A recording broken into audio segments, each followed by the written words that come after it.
Casarão que desabou em Sorocaba passa por vistoria. Mãe em Itu por pouco não arremessa o filho recém-nascido em córrego. Carnaval em Jundiaí, começam os preparativos para a grande festa popular.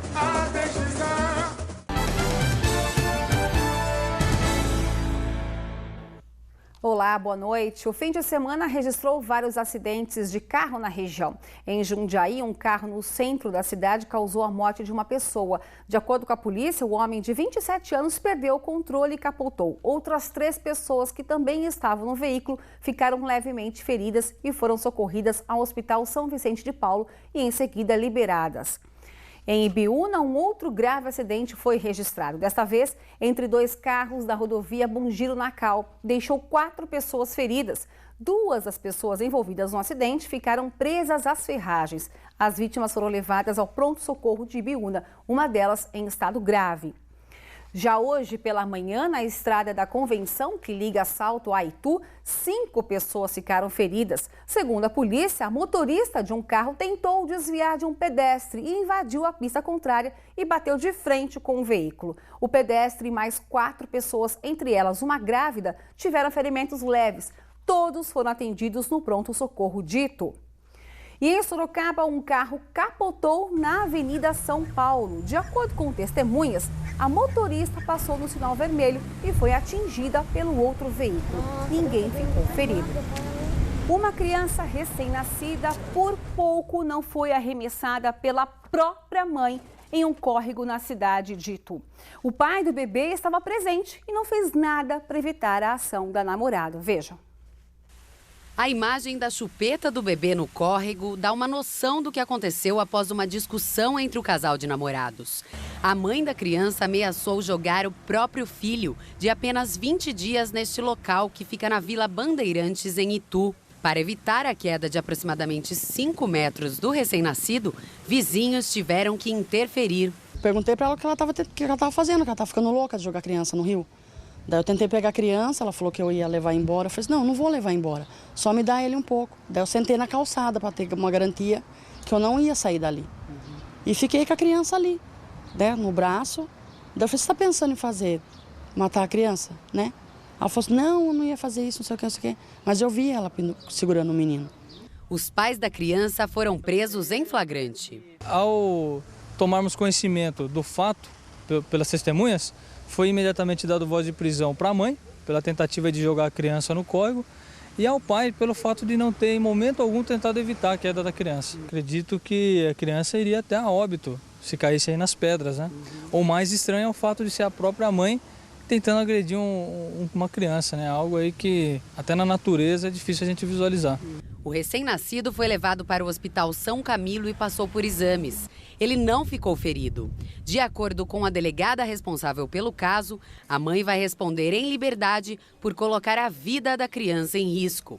O pai do bebê não vai responder criminalmente.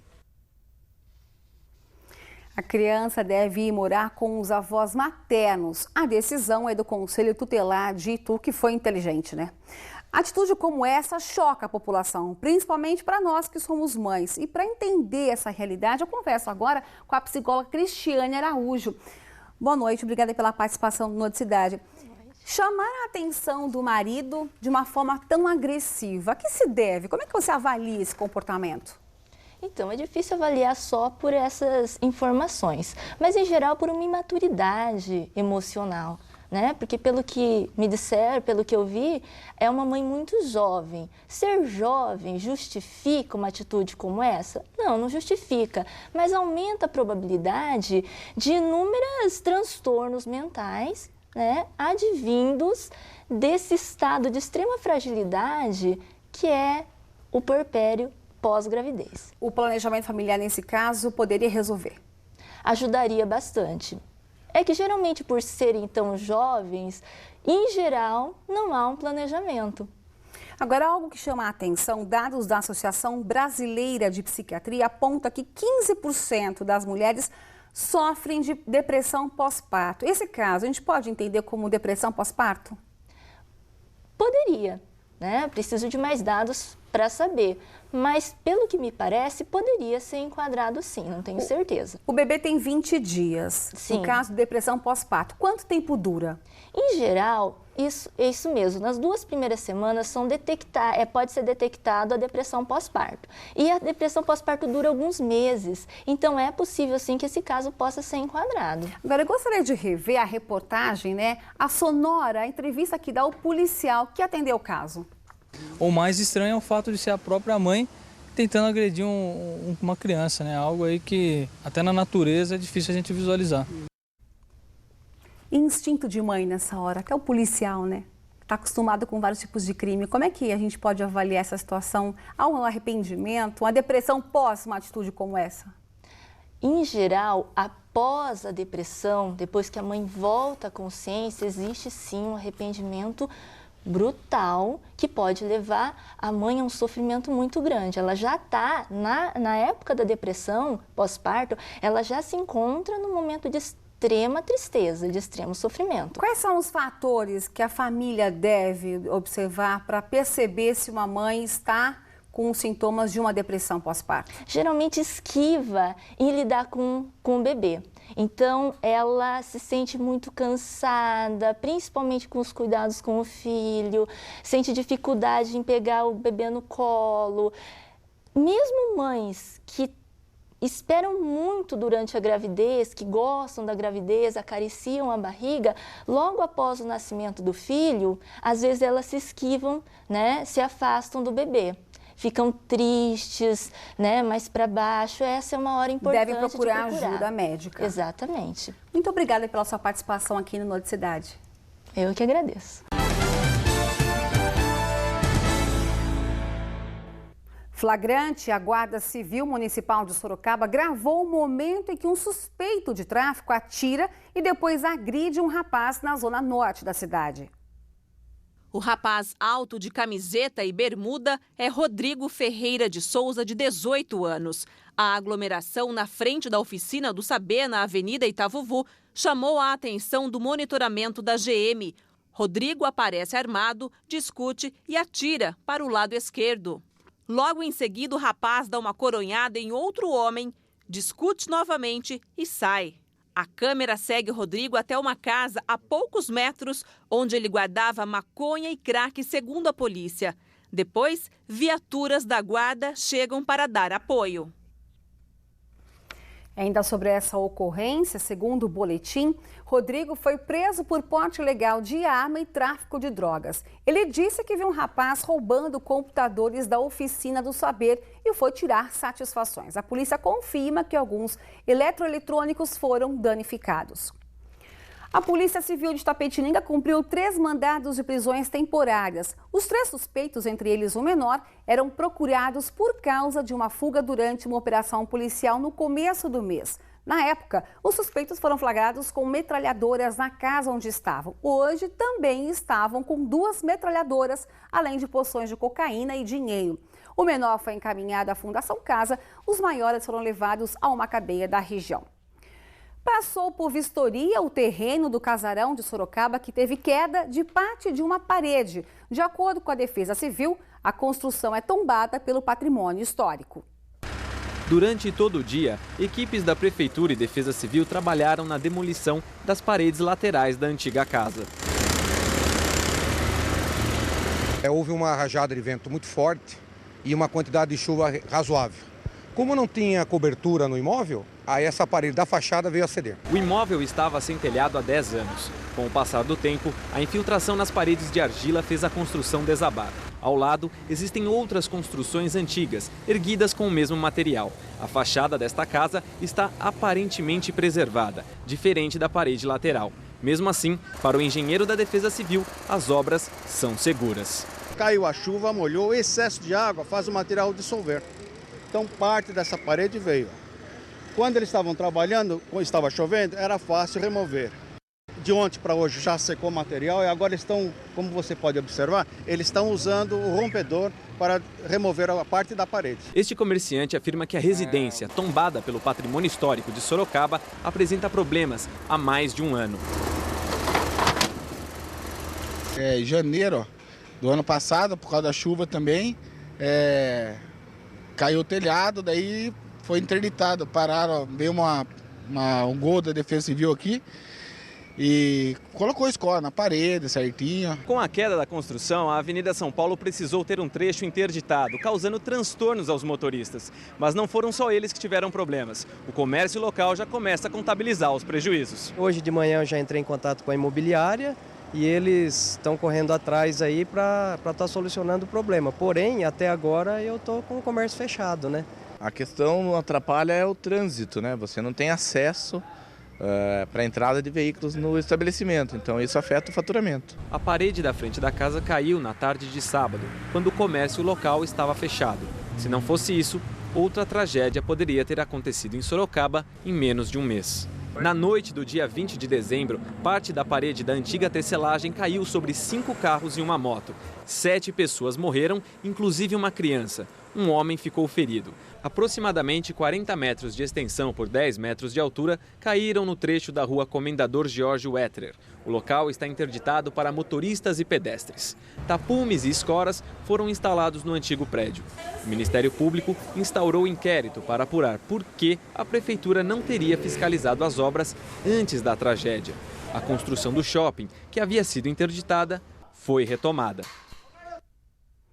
E hoje o prefeito Antônio Carlos Panunzio se reuniu com os secretários de Cultura e de Segurança Comunitária. A partir de agora, todos os prédios históricos mapeados pela prefeitura serão vistoriados. E para falar sobre o assunto, ao meu lado está o secretário de Segurança Comunitária e coordenador da Defesa Civil de Sorocaba, Roberto Montgomery Soares. Boa noite, obrigada pela participação. Boa noite. Montgomery, essa fiscalização que acontecerá a partir de agora não é tardia?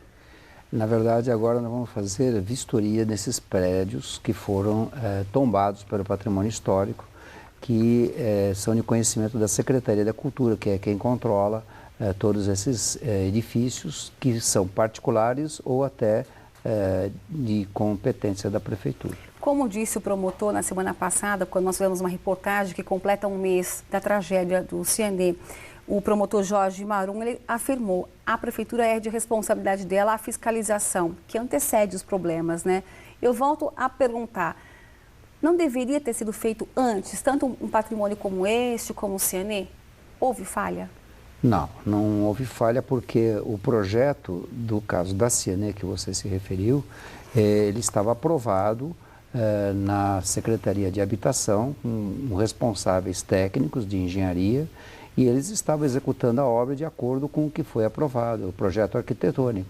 E a responsabilidade é do engenheiro ou dos engenheiros responsáveis pela obra. A Sorocaba tem 120 imóveis históricos na cidade. Essas vistorias novas, elas devem acontecer de quanto em quanto tempo?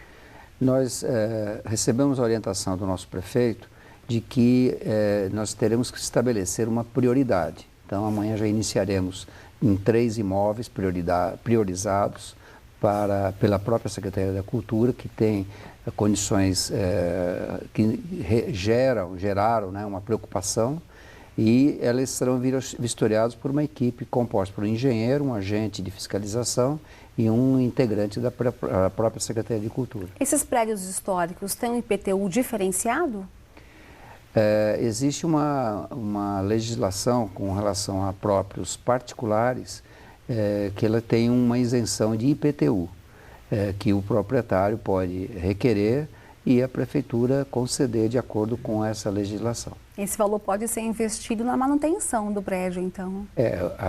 O objetivo da lei é exatamente para custear essa manutenção. Agora, o que preocupa também é a localização desse prédio, né? Porque a gente pôde perceber do Ciané, que afetou aí a vida de muita gente. Nesse último casarão, graças a Deus, não aconteceu nada. Mas essa localização onde há movimentação grande preocupa ainda mais? Nós, como coordenador da Defesa Civil, temos uma preocupação de salvaguardar a vida das pessoas. Se houver uma denúncia ou a gente tiver alguma informação ou algum indício de aquele imóvel está oferecendo risco, imediatamente pode avisar. A gente determina a vistoria e tomamos as providências imediatas. Qual que é o telefone da Defesa Civil? 199. 199. E para os donos, proprietários desses imóveis históricos, caso abandone o local, há uma punição? A legislação ela prevê que o cuidado do imóvel, né, a manutenção desse imóvel é de obrigação dos proprietários. Muito obrigada pela sua participação aqui no Noticidade. Nós que agradecemos. Morreu de câncer neste domingo, aos 84 anos, o ex-prefeito de Itupeva, Dorival Raimundo. Ele deixou 4 filhos, 8 netos e 2 bisnetos. O atual prefeito Ricardo Bocalon decretou luto oficial por 3 dias no município. O tempo continua nublado na região, as temperaturas caem e há possibilidade de mais chuva. Confira como ficam as temperaturas em algumas cidades da região.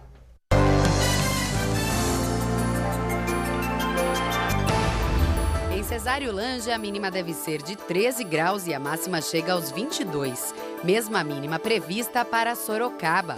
Em Boituva, a máxima também deve ser de 22 graus. Já em Porangaba, a mínima prevista é de 14 graus e a máxima atinge os 23.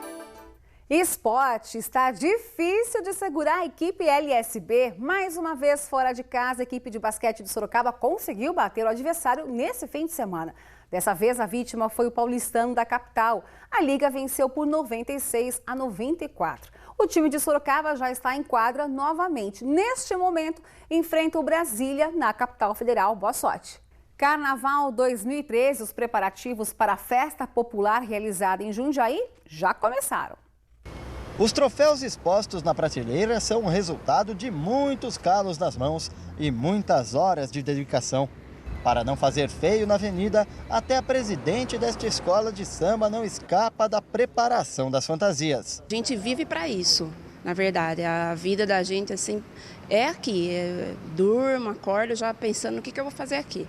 Na verdade, quando acaba o desfile, eu já sei o que a gente vai falar no próximo ano. E se para muitos brasileiros o ano começa depois do carnaval, quem as prepara nos desfiles discorda do ditado. Esta confecção está como o dobro de costureiras desde o fim de dezembro e corre contra o tempo para entregar todos os adereços antes da data de início da festa popular. Ao todo, são 250 fantasias, né? A gente está iniciando a confecção delas agora. E assim, tá bem apertado porque esse ano, né, a gente tem o carnaval um pouquinho mais cedo, então tá bastante corrido. Enquanto o grande dia não chega, as escolas apertam o passo e suam a camisa para colocar mais uma taça na prateleira. A emoção move quem participa dessa festa. É uma adrenalina enorme, né? Assim, a gente reúne a comunidade para estar fazendo esse trabalho nas fantasias, para a gente estar podendo mostrar o que a gente desenvolveu nesse período na avenida. É uma emoção muito grande, principalmente quando você pode estar trabalhando durante o ano para ir preparando as coisas. É uma emoção que nem dá para você expressar.